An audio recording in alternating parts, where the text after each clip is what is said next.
everybody. Welcome to Rachel's Reviews. And today we are back to talk about the summer movie season, but particularly the box office and how we all did in our predictions way back in April. Spoiler alert, none of us did all that well. Really bad. It's going to be fun. But I am film critic Rachel Wagner, and David is here. Hey, thanks so much for having me back. And Manda is here. Hey, good to be back. Yes, thank you so much to both of you. And I guess we should start out by saying, overall, just quality-wise, how do you feel, David? How do you about this summer? How do you feel? I feel like it's been pretty good. There's been some things that disappointed me, but overall, I've liked a lot of movies this summer. Yeah, that's good. What do you think, Manda? I feel like it was fine. It was really hard for me to like certain films this year, in comparison to last year. But I feel like there was more of a variety at the box office this summer, which I really enjoyed. Yeah, that's a good point. There was quite a bit of variety. Yeah. Of my top 12 that in my predictions, I gave Fresh to 3, 4, 4, 4 out of 12. Yeah. Not great. I'm not on the Rotten Tomatoes, but just looking at my list here, I think I'd probably be like 7. So not a bad summer. So of our predictions, so I gave 1 point if you guessed a correct place. I gave 1 point if you guessed a correct movie on the list, and I gave 2 points if you had it in the right place. I was the only one that got 2 points for anything, and so I ended up with 11 points, and then Manda had 8. Damn. And David had 6. And you two would both have one more if probably next week, because the Alien Romulus was just a million behind Longlegs this week, and so next week it will go over that, so it would have been at number 12, but I still say I deserve bonus points in this for having long legs in my honorable mentions. So you should. Honestly, well, you can have 7 great. Then. Yeah, it is the hit of the year when it comes, money to income. Yeah. So yeah. So the actual top 12 as of the 27th of August is 12 Longlegs, 11 Garfield, 10 The Fall Guy, 9 If, 8 It Ends With Us, which none of us saw. I had no idea that. I mean, none of us saw coming. Right. No. And 7 Quiet Place Day 1, 6 is Kingdom of the Planet of the Apes. I didn't expect that. 5 was Bad Boys Ride or Die. Yes. 4 was Twisters. 3 Despicable Me 4. 2 Deadpool Wolverine, and 1 was Inside Out 2. The big surprise. None of us thought that was going to do that well. I don't think anybody. I don't even think Disney thought it was going to do that well. No, definitely. And I didn't really like it as much as the first one. I'm going to be honest. But when those numbers were rising, I'm like, wow. So they just really do want sequels of animated features at this point. I was like, okay.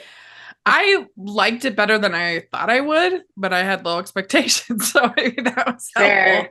Fair. Yeah. I still had my issues with it, but I did think overall, like I liked what they were doing with friendship, and I overall it had enough heart and soul to work for me. But yeah, I didn't like it as much as the first one, but I did like it. What did you think of that, David? I really liked Inside Out too. I'm also just as surprised that it did as well as it did, but I thought it was good, and I've liked all of the recent Pixar movies. They just don't always do that well, so I think that's why we kind of underestimated it. Yeah, they've been hit or miss for me. I wasn't that high on Lightyear, wasn't that high on Elemental, except for Lightyear. Yeah. Yeah, that was what's going on. Ugh. Yeah, it was interesting. Yeah. Are you a fan of Rachel's reviews? Do you look forward to Family Movie Night, Female Film Critics panels, or the Talking Disney podcast? If so, please consider supporting the podcast by becoming a Patreon.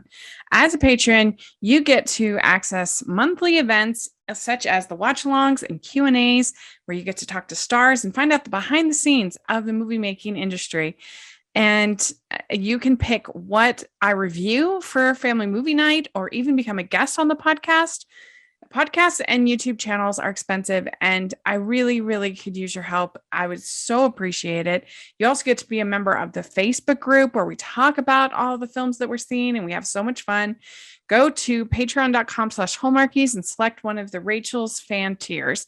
That's patreon.com/Hallmarkies. Yeah, the only ones that I got the placement right for was I got Bad Boys Ride or Die and Quiet Place Day One. I got both those right. Bad Boys Ride or Die was so good, and I really did not expect it to do any business. Yeah, I loved it too. I just did not expect it. I feel like Will Smith was coming out of like that whole situation, and everyone's like, let's just go watch him. He's back with Martin Lawrence, and I think that's why I'm just so happy it did well. I love those movies. They're so good, and like I think the bromance lasting for over 4 decades is what continuously brings people in. Mm-hmm. Yeah, probably my favorite of this the actual top 12. My favorite, I guess, probably is Inside Out 2. It's probably my favorite of this group. Yeah. Furiosa did not make our top 12. No, not the actual top 12. I put it in third spot on my list. Because I'm like, yes, let's see where this goes. And it did nothing. And the movie going public let us down. But yeah, it's my number 1 movie of the year so far. So it's so good. Yeah. I liked it a lot. Yeah, I didn't love it. It's not terrible, but I thought it was bloated. It was fair. I just felt like the story wasn't there. And it had like so many moments, which I call like looks like moments. Remember this in Fury Road. Oh, here's a Morton Joe to remind you of Fury Road. Here's another scene that's just, and I'm just like, why? I just want to watch Fury Road. Like, why am I literally went home and watched Fury Road after Fury Road. So I was like, oh, this is what it's like.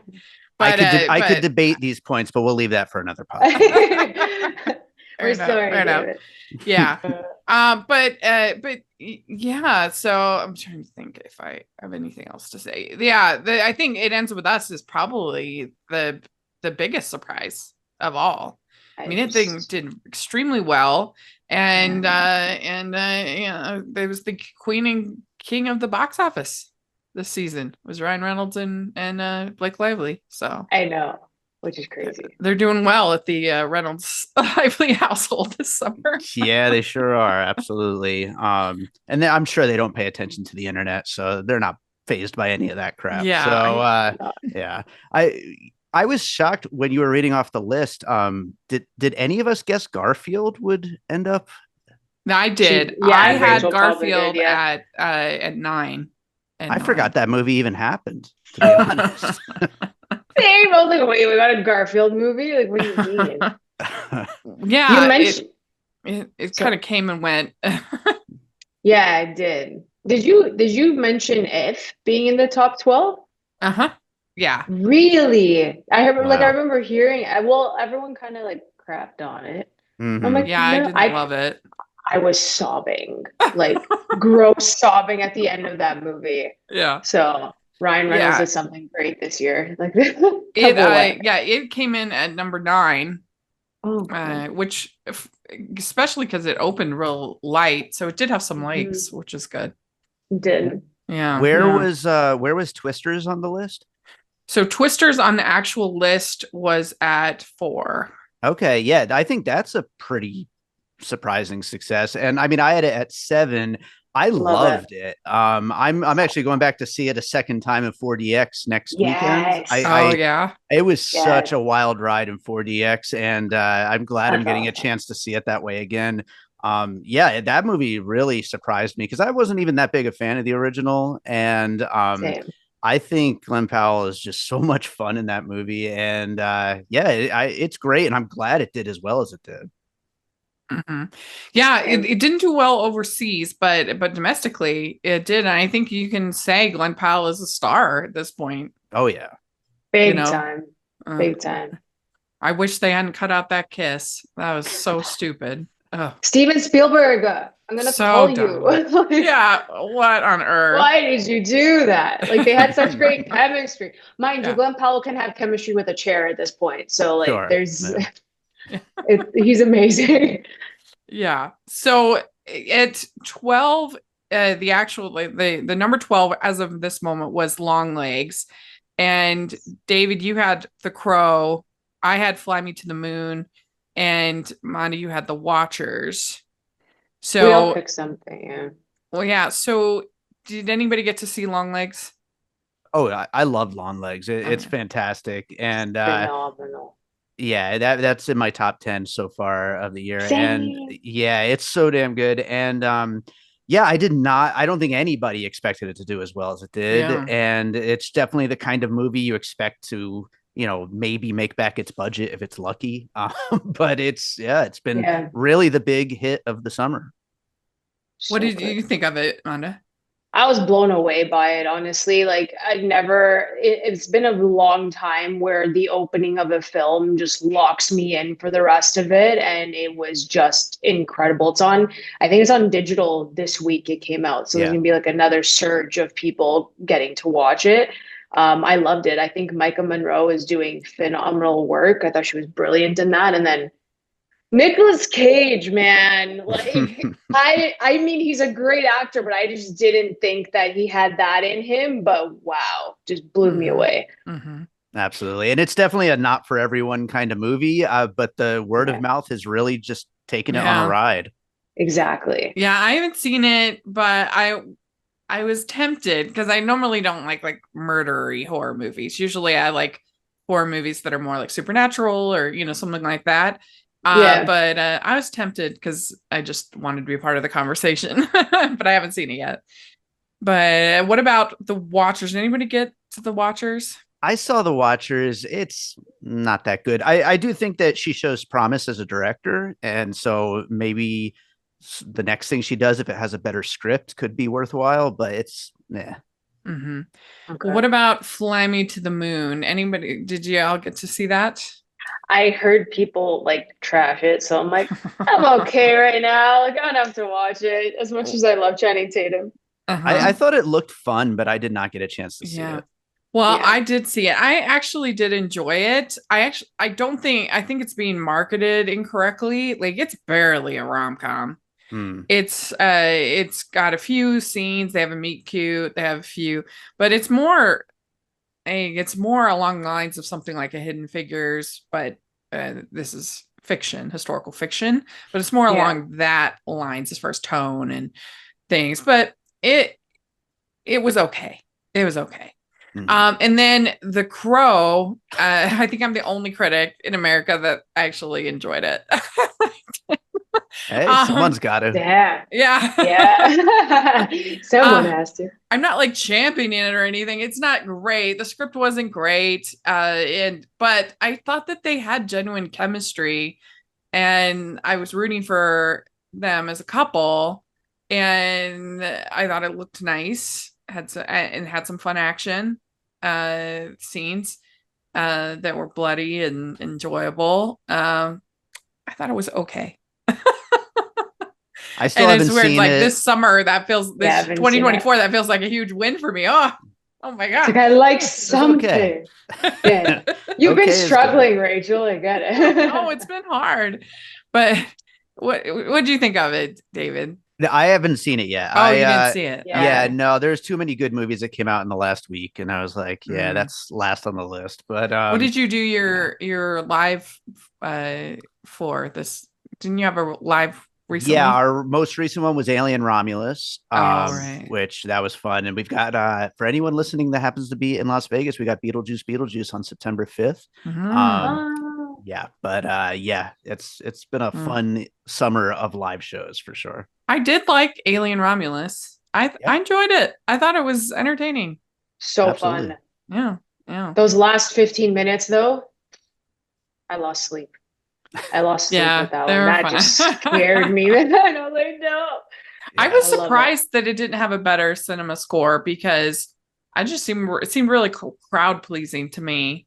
And I know like a B+ is pretty high in the world of horror, but those tend to be lower. But I don't know. I just thought, everybody, like the average movie fan is going to really enjoy this. I was surprised it wasn't higher. I could be wrong, but I think it's the highest cinema score any of those movies have gotten. The Alien series, which, that's a win, but yeah, I mean, this really could have went either way. Obviously Ridley Scott's prequels, as much as I love them, didn't do too well. So this could have, gone poorly, but yeah, it's doing quite well. Yeah. Well, so at 11 was Garfield in the actuals, and there was a Garfield movie this year. Yeah. And then Manda, you had If, and then David and I, we both had Trap at 11. Oh, is Trap doing? Watch that. Is Trap doing well? I love Trap. We did a live show on that too. Actually, I think Trap is at 15. That's not that bad. Yeah, I mean, for him, like his movies don't make a huge, but they're like cheap, and so as long as they do okay, they're fine. Yeah, but I do think this is probably a little bit of a disappointment. I think that this, because it doesn't have like a massive twist, it's not as like as artsy as some of his recent films. I bet they were expecting it to be do a little better. Possibly, yeah.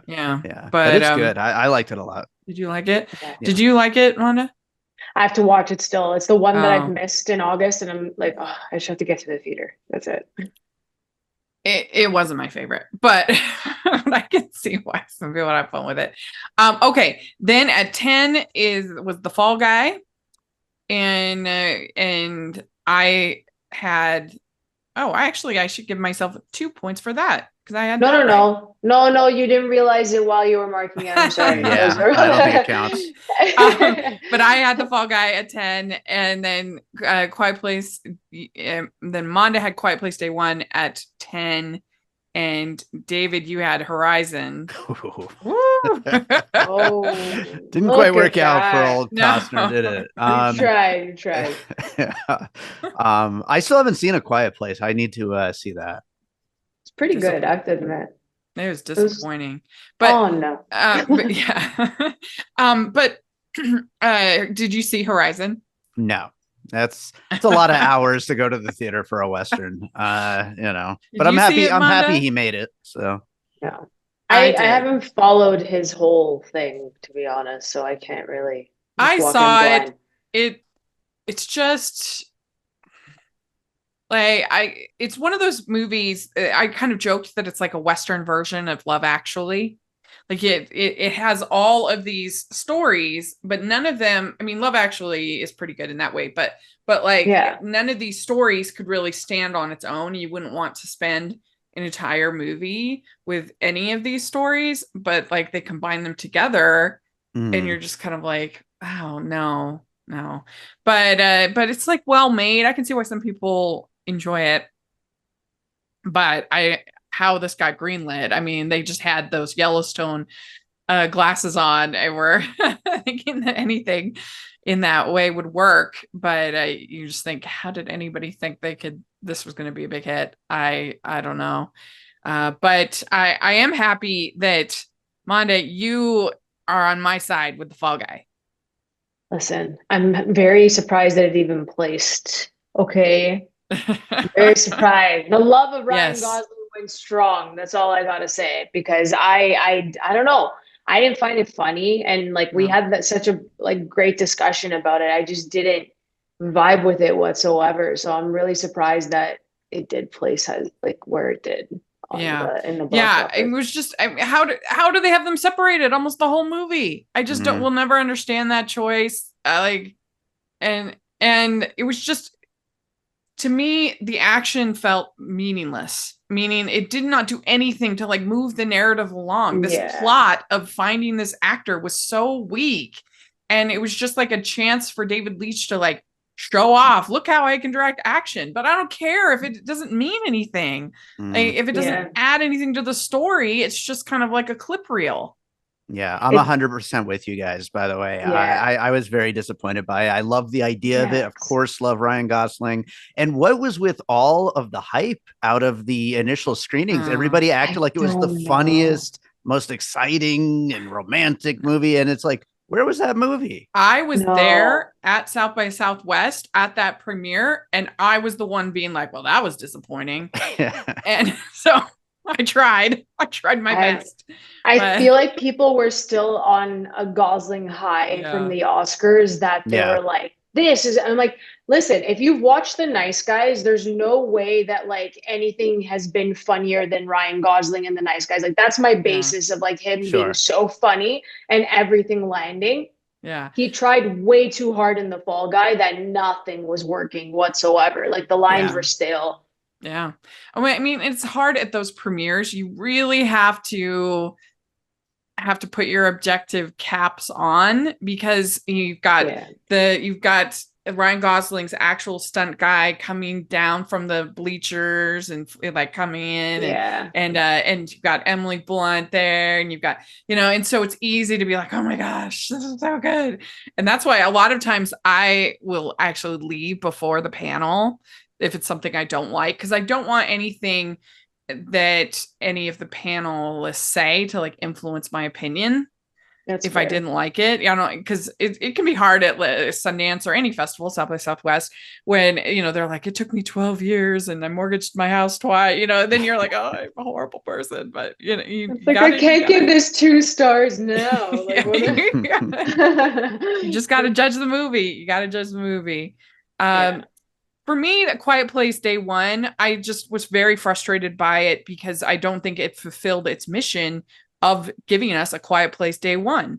We learned almost nothing about that day one, about how did they find out about the aliens couldn't swim? How did they find out about the sound thing? How would they know that? And I just thought, especially that helicopter, like, that was the laziest storytelling device I've seen in many a day, that they have this helicopter just blasting out. Here's the basic 411 cliff notes on these aliens. And it's like, how could you possibly know that? Like, on day one, it makes no sense. And so I was just frustrated because I'm like, it's just the same as all the other movies. It's them trying to get to this safe spot and trying to be quiet with the aliens. And I'm like, the only difference is that it's in New York City. And like, frankly, in New York City, just the pigeons alone would be a distraction for the aliens. They're so loud. It's true. There's like a billion pigeons in New York City. The rats alone would be so loud. New York's loud. So I do understand that. I get everything you're saying. I think it comes down to the character dynamics for me, like Lupita and Joseph Quinn together. It was just really strong in that second half. And I kind of liked it. I liked the characters. I liked the story because you had to do something. So at least they gave us I just wish they had given us day one. I wish that they had actually like had them kind of figuring these things out. And I don't know. I was just like, what? But I mean, she is good. I like Lupita she carries it. But I was a little bit confused. So many people seem to say like, this is a single person story versus a family story. And I'm like, well, what about Cillian Murphy's character? He was single. Yeah, the last one. He was. That is weird. Yeah, like I don't know. I thought that I was like, I don't understand that particular point of praise. But you liked it, David. No, I haven't seen it yet. Oh, you haven't seen it? Okay, yeah. Okay. I like the idea of there being a cat. So yeah, and that cat, that cat trainer deserves an Oscar. Nice. How they got the cat to do those things. No idea. I was amazed by the cat. Forget about anything else. It really was incredible. I'll watch it for the cat. So. Do it. It was an incredible cat performance. The cool, crisp days of fall are calling. Fuel up for them with Factor's no prep, no mess meals. Meet your wellness goals in time to go back to school thanks to the menu of chef-crafted meals with options like Calorie Smart, Protein Plus, and Keto. Factor's fresh, never frozen meals are dietitian approved and ready to eat in just 2 minutes. So no matter how busy you are, you'll always have time to enjoy nutritious, great tasting meals. Make today the day you kickstart a new healthy routine. What are you waiting for? With 35 different meals and more than 60 add-ons to choose from every week, you'll always have new flavors to explore. Crush your wellness goals this month with dietitian-approved meals and ingredients that you can trust. Make your day delicious from breakfast to dessert. Stay fueled with easy, nutritious options. Treat yourself to restaurant-quality meals that feature premium ingredients like filet mignon, shrimp, and blackened salmon. Keep kitchen time to a minimum. Factor meals are ready in 2 minutes. No shopping, prepping, cooking, or cleaning up. Enjoy effortless support for your lifestyle. Choose from 6 menu preferences to help you manage calories, maximize protein intake, avoid meat, or simply eat well balanced. Head to factormeals.com/hallmarkies50. Use the code hallmarkies50 to get 50% off your first box plus 20% off your next month. That's code hallmarkies50 at factormeals.com/hallmarkies50 to get 50% off your first box plus 20% off your next month while your subscription is active. At 9, we have If was the actual, and you had Borderlands, Manda, and that I had Garfield, and David had Maxine. And I did not like Maxine.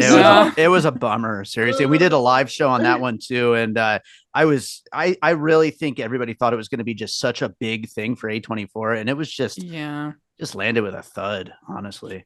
Honestly, that trilogy's like not like up to par as people say. Like it's very overhyped, and I feel like if you liked X, you don't like Pearl and you don't like Maxine. But if you like Pearl, it's like it's a weird situation. Like you won't like X and you won't like Maxine, which is where I fall because I absolutely loved Pearl, and then the other two I was like about it.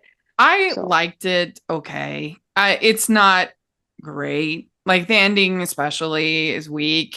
But I thought it had enough style and was like entertaining enough. But yeah, it's not like I get it. All the complaints. Like the way you were just talking about them not showing day one in A Quiet Place day one.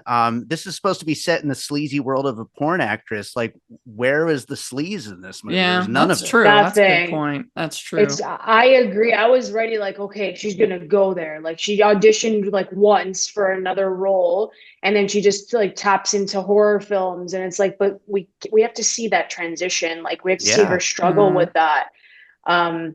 But yeah, the style's there. Sure. Like I thought he kind of nailed it for like the 80s. I really like the costume design and all of that. But the whole thing with her childhood trauma just wasn't executed properly in my eyes. I think they could have done way more with that, and they didn't. Fair.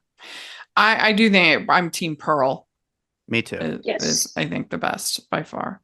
Yay! Garfield, I did go fresh on it, but it's just very like it was okay. I kind of liked the way they filmed the action. Was the animation for the action was pretty fun, and it had enough jokes. It was totally forgettable, but I don't know. It was all right. And then Borderlands. Oh my gosh, did either of you see this? Yeah, it's terrible. I Borderlands. did not. So I saw it and it was pretty bad. And the thing about it that was frustrating is that it just felt like there was no story. Like I'm like, nothing is happening. Like there is nothing. It's like they just went to set every day and made it up. It's also it's a bummer because like lately the video game movies have actually been good. Like we've kind of broken the video game curse, and this is like 10 steps back. Yeah, they're making a sequel. They're making a Borderlands 4 or what? Unless that's the video game. I think that's a video game. Yeah, there's no way they're making a sequel. I was like, what do you mean? And then it was like the video game. I was like, okay. if I felt like a curmudgeon for not enjoying, because I could tell it had so much heart and soul put into it, but I just felt like it needed more imagination. This is the year for movies about imaginary worlds with like very little imagination. This was better than Harold and the Purple Crayon, which, oh my gosh, was so bad. But I don't know. I just felt like they're just like ambling around New York City, like doing little tasks. There wasn't like, and I was confused about the dad character because he was like in the hospital. I thought, is he in a mental? I thought he was in a mental ward, but then like he's having heart surgery, and I'm like, why would he be there like multiple days before the surgery? So that's not making any sense. And it was weird. And I don't know. I was just. It was just so well intentioned, but I just didn't think the screenplay needed some more work. But you loved it, Manda. I enjoyed it. I think it did. There were some like weak spots, but I don't know. I think the twist of having like the imaginary friends kind of reconnect with adults is what really got me with it, because I think we do lose a sense of ourselves when we become adults, and that imagination just completely like leaves us, and maybe we're not as happy with ourselves as we were as like children or teens. Like it just brought that back for me. And I think that's what made me so incredibly emotional, because like when you're an adult, like things change like drastically. You have like responsibilities. It's so different. So just to kind of go back and be like, I remember my imaginary friend, like it was just a really cute connection there. And I think they did that well, but I wanted more of that. I think it would have been more hard hitting if they focused on the adults and the imaginary friends. But okay, so then we have It Ends With Us next, and then you had Manda, you had Inside Out 2, and then David and I both had Furiosa at 8. And so It Ends With Us. Did either of you get to see it? No.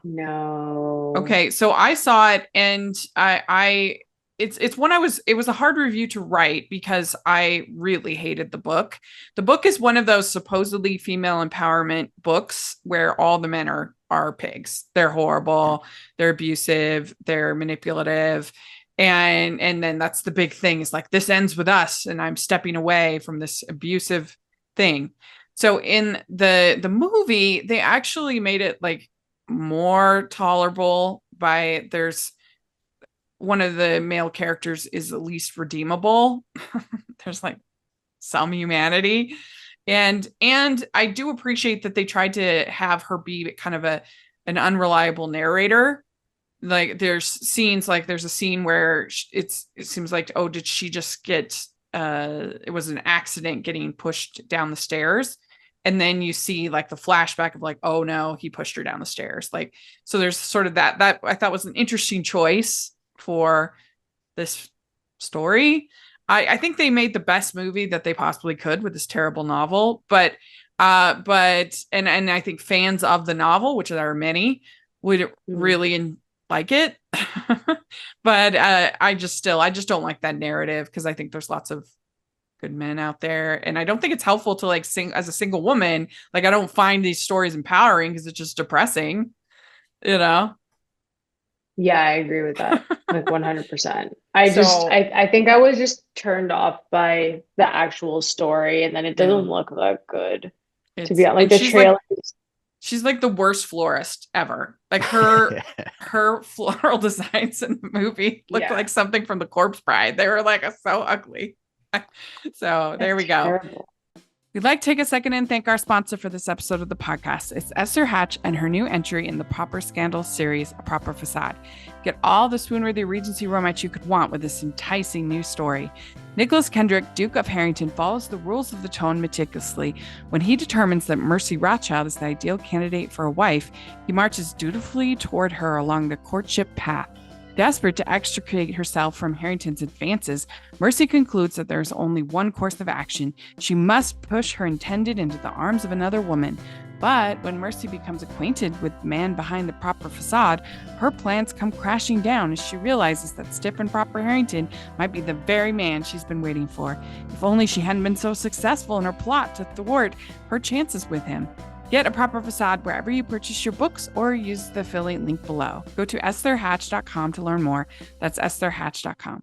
So we already talked about Inside Out and Furiosa a little bit. So then at 7 was Quiet Place Day 1. And Manda, you had Twisters at 7. I had Quiet Place Day 1. And David, you also had Twisters. So yeah. And then at 6 was Kingdom of the Planet of the Apes. So that did pretty well. I mean, Disney has to just be flying high. Inside Out 2, Deadpool and Wolverine, Alien Romulus, and Kingdom of the Planet of the Apes. Huge summer for them. Way to go. Yeah. I thought this movie was so boring. I was not interested in it at all. I didn't like any of the new characters. I thought they were just so bland, uninteresting. I didn't think the story was very good. This whole thing of like, oh, there's this fascist ape and we gotta like stand up to the fascist ape, was just so not interesting to me. I know it seemed like everyone else loved it. I was not into it. It was not for me. But did either of you get to see it? No, I'm not a Planet of the Apes fan, to be honest. So. Okay. Yeah, I liked it. It's not as good as the last couple, but I thought it was a worthy follow-up as a fan of those last 3 movies. And I did like the new characters. I don't know, I don't know where it takes things, if they're going to continue, which obviously it was a big hit, so they're going to continue, but I don't know where it takes things story-wise, but I thought that it could have been really bad switching directors and creative teams and like trying to continue that story. But I thought it was better than I thought it would be. Yeah. Well, Manda, you had at 6, you had Alien Romulus. And then I had Inside Out 2, and David, you had The Fall Guy at 6. So we talked about those. Then at 5 was Bad Boys Ride or Die. And I this was my first time ever seeing a Bad Boys movie. And I can see how it was like serviceable action movie. But I thought some of the directing choices were really strange. Like, why is all of a sudden becoming a one-person shooter? Like, that was strange. I think that's what those guys do. Like, they do like weird, over-the-top action sequences. It just took me out of the action because there was this like kinetic, they're fighting, and all of a sudden it's like, well, this all looks fake. It all looks like a video game to me. And so I was and so, I don't know. I thought it was strange, but I guess that's their thing, like you said. Yeah. So, Despicable Me 4, you had that, Manda, at 5. I had Bad Boys Ride or Die, and then David, you had Inside Out 2 at 5. Did either of you see Despicable Me 4?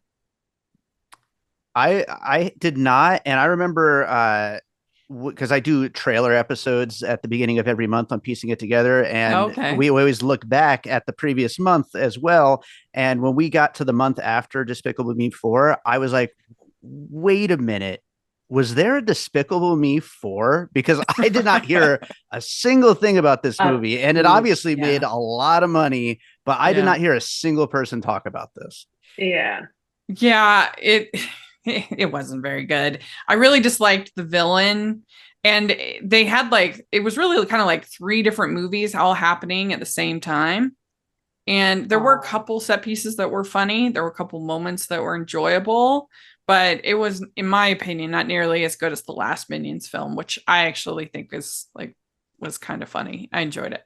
But it's a completely forgettable entry from Illumination. Then at 4 is Twisters, and Manda, you had Furiosa. I had Kingdom of the Planet of the Apes, and then David, you had Alien Romulus. And Twisters. My issue with Twisters was that I felt like these Midwesterners were just too stupid. Like, what are they doing? Like, are you going to tell me that there's been like massive tornadoes? They're out playing baseball with the funnel cloud, like coming right towards them. I mean, come on. I lived in Indiana during a tornado, and everybody was like, get inside. No comment because I want them listening to my podcast. But yes, and like the rodeo made no sense. I mean, they had literally just had a tornado that day in that area, and they're all going like, come on, you got to have like a tiny bit of believability, even in a stupid monster movie, disaster movie. But I get it. It had fun moments. Loved it. Yeah. It was so fun, man. Yeah. Because I watched the original Twister the day before I went to go watch Twisters, and I was like, they did a pretty like good job, like doing like, I guess like a sequel, reboot, whatever you want to call it. But I think they did a really good job. Yeah. I liked it a lot. And Alien Romulus, we all kind of agreed that was fun. Yeah. We had a good time with that. Banger. Kaylee Spaney Hive. We love her. Yeah, they're really trying to make her a thing. She's so good. Yeah. Okay, so then at 3 it's Despicable Me 4. Mm-hmm. And Manda, you had The Fall Guy, and I had Deadpool and Wolverine, and then David had Kingdom of the Planet of the Apes. Oh, so Deadpool. Yeah. Deadpool. I was so excited for that movie. And yeah. Number 2, Deadpool and Wolverine. And you had Bad Boys Ride or Die, Manda. And then I had Twisters, and David had Despicable Me 4. And so let's talk about Deadpool and Wolverine. I did go fresh on it purely because I thought it was funny. Like, I guess with comedy, if I'm laughing, then I feel like it did its job. I don't watch Monty Python and be like, wow, that was a great plot. You know, it was just funny. And so I like it. And so I totally admit that this plot was weak. And especially anytime that they tried to explain the multiverse or explain the MCU, weak. And I was just like, who cares? It's just jokes. It's just to be funny. Nobody cares about how this connects to the MCU and the at least nobody I know. And so that was the weakness of the movie, but I laughed enough to recommend it for me. But Manda, you were disappointed. You were expecting more than I did. I am a massive Deadpool fan. I've waited a very long time for this third movie, especially with Wolverine. I love what they did with Hugh Jackman. I thought he was really strong in this one. But I just wish we got a bit more of like what had happened to that Logan. Maybe like a little bit more of an introduction to the X-Men, because I think that that's obviously the route that they're going. But all the TVA multiverse stuff, like I'm very tired of it, especially if you're not doing it well. If you're doing it well, by all means, like a No Way Home type of situation, then like I'll enjoy it. Even Across the Spider-Verse, I thought they did extremely well. But it's the fact that like if you're just poking holes and trying to make things fit for the sake of like your movie without looking at the general guidelines of what we've gotten before, it just didn't make much sense to me, and it was like an exposition dump. I feel like what they should have done is just had at the very beginning of the movie, just had Deadpool, he falls asleep, and then the whole thing is a dream. Because who cares? Nobody cares. It doesn't have to connect. I would have gotten so mad at that, Rachel. No. Why? Because then they can just do whatever they want and just do a bunch of jokes. Like that's all that at least I wanted from this movie. I just wanted to laugh. I don't know. What do you think of my idea, David? You know what? I'm with you, Rachel, actually, because it is nonsense. It's pure nonsense. And I get the frustration from Manda. Like it doesn't move anything forward with the story. It is just a total stopgap, which is what every movie post Endgame has been. But it's really a problem at this point. But it was funny. And like you said, Rachel, like I laughed a bunch, and I can't say that I disliked it if I was laughing the whole time. Yeah. I know some people complained about the music drops, but I thought it was hilarious when they have "You're the One That I Want." That was funny. That was a good. That was a good really funny. And if you don't want to do what he says, he's gonna do the whole first act of The Music Man. Yeah. He is really hilarious. Funny. The jokes did land. Like I was laughing. I'm not knocking that. Like just yeah, there's just nothing else. More. The Marvel stuff that I'm just like I'm tired. yeah. I mean, I think.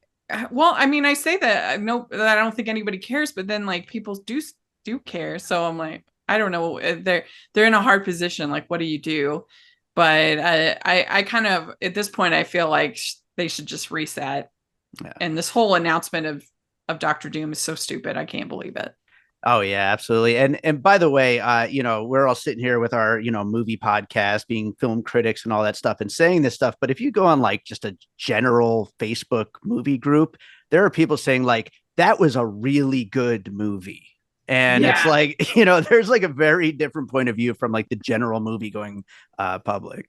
Well, yeah, I mean, and it's so hard to know though what the public will think because like I said, I thought that the public would really love Alien Romulus, but it doesn't seem like it seems like it's been kind of I feel like the response. I feel like the general audience is often like much more scared of horror movies than critics are now for whatever reason, and they tend to avoid it because I've talked to people and a lot of people are not horror fans. And I think that's what it is. Like you have the horror fans and then the 14-year-olds that go in October when they shouldn't be watching something in theaters when it's rated R. But it's like a lot of general audience members, they're not into horror. So I think that's what it is too.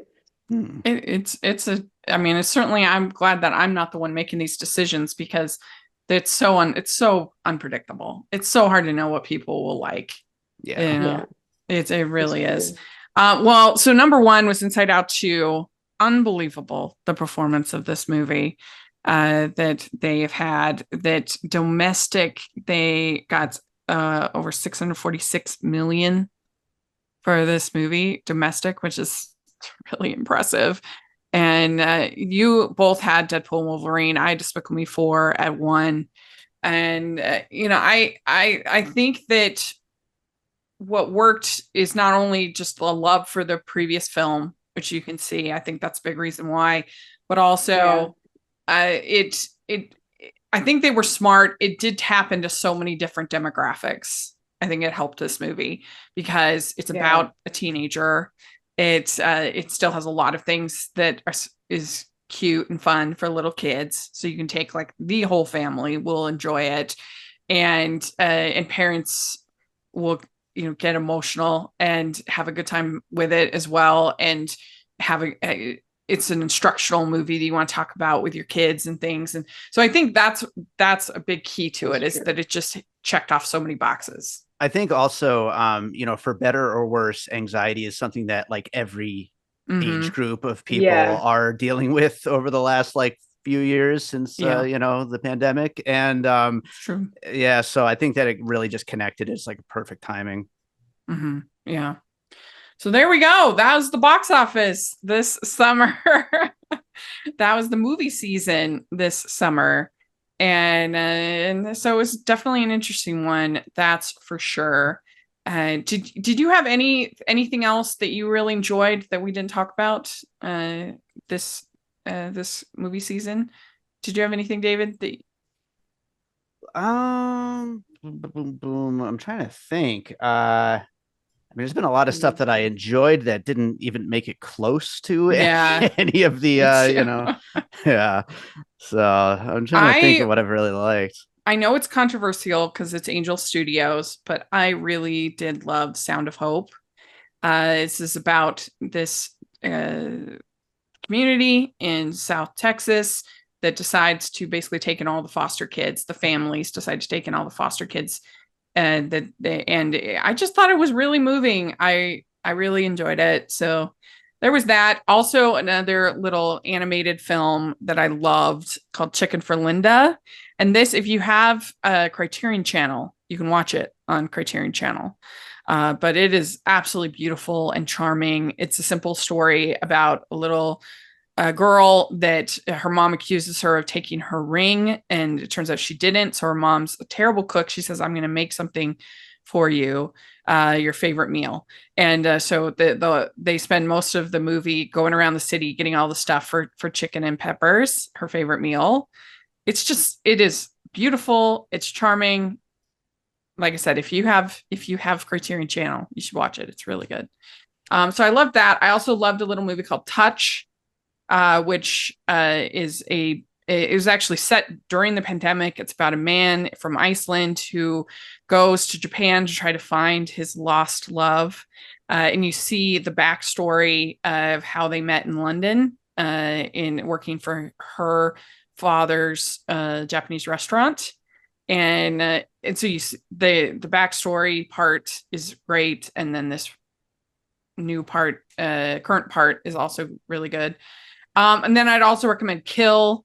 It is talk about action. Fun. Oh my gosh. Yeah. The craziest action, probably the most violent movie I think I've ever seen in my life, but it was really good. Yeah, no, that was fun. I'm gonna mention two things. One that I loved and one that I didn't love. But the one that I loved is Strange Darling, which just came out this past week, and it's got a lot of strong word of mouth. So we might see it as a little bit of an indie hit as it continues. And shout out to Las Vegas filmmaker JT Molnar, who directed it. I can't even remember the last time someone from Vegas had a movie with this much buzz. So everybody please see that. Yeah, it's really, really good. Then the movie that I didn't like, but I wanted to mention because it was like my most anticipated movie last year and then got delayed, and then this year as well. But The Bike Riders landed with a thud. It's disappointing. Yeah. That wasn't my favorite. But I get why people do like it. I'm not gonna. It had good performances, except for Jodie Comer. I didn't like her, but the cast was good. It just didn't have enough story. You just need to give your people something to do. 100%. Yeah. Well, very good. Well, thanks so much to both of you. And let us know if you're listening what you thought of this summer's movies, and how did you do in your predictions? What do you think of ours and the actuals? All that fun stuff. Let us know in the comments. And Manda, where can people find you? Yeah, you guys can always follow me over at AMX NDA Reviews on Twitter, Instagram, and Letterboxd. You can check out my website, candidxcinema.com, and my YouTube, Candid Cinema. Great. And David? Check out Piecing It Together wherever you listen to podcasts, and follow us on social media at Piecing Pod. Great. And you can find me at Rachel's Reviews, all over social media, iTunes, YouTube, and on Rotten Tomatoes. So check that out. Also, if you are listening on iTunes, please leave your ratings and reviews. We really appreciate that. And if you are watching on YouTube, please give the video a thumbs up. Subscribe to the channel. We appreciate that so much. And I'll have the Patreon group and the merch store. Check that out. And thanks so much, everybody. We'll talk to you later. Bye.